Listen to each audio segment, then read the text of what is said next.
Hello po, ayan, update ko po kayo sa ating tanim na balinghoy at saka po sa ating tanim na kamote pagkatapos po ng ulan na ilang araw. Ito po, pakita ko sa inyo. Ayan po ang ating mga balinghoy.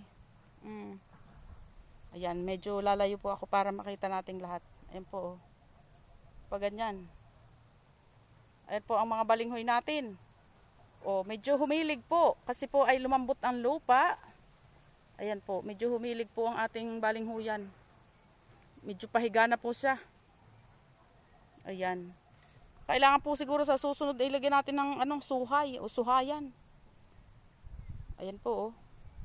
Para po protection pagka po siya ay daming ulan o palaging ulan. So sobrang ulan po yan. Pari nga pong isa halos Ang iba naman po ay medyo pahilig lang.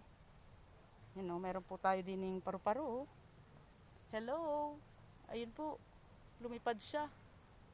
Ayan. Medyo naghiligan po. Sobrang tangkad na po kasi. Siguro po sa sobrang ng ulan. Ayan po. Medyo humilig. Ayan. Ang iba naman po ay hindi. Nakatayo pa. Ayan po. Nakatayo pa. Iba lang nga po talagang pahilig na. Dini po tayo banda. Tayo po ay iikot. Para po ipakita ko sa inyo. Yan. Ito po ay hindi humilig. Ayan. Papunta naman doon po ang pahilig na ring isa. Ayan po. Ayan. Ito po yung sa gitna. Ako po yung nasa gitna ng tanim. Ayan. Yung pong sobrang tangkad ay talaga naman pong higa. Pati naman po aring bayabas ay napahiga na rin. Ayan po. Ayan, dito ako sa gitna ng taniman ng balinghoy. Ere po ay nakatayo. Ayan, maganda naman po ere. Nakatayo. Are naman po ay napahiga na talaga ng tuluyan. Ayan. Ayan po yung sobrang tangkad Are po Pag po matangkad ay napapahiga na.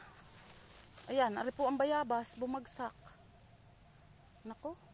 Ay nabagsakan ang balinghoy. Ayan po. Bumagsak na po ere. Kailangan po sigurong i-clear ere. Yan po ang ating balinghoy Napahiga na. Sa sobra pong ulan, ayan, humiga.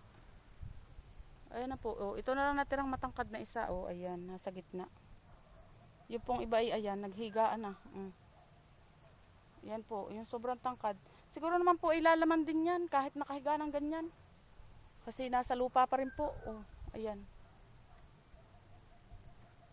Hindi po ako makakadaan din kasi po nalagyan na ng Ayan po.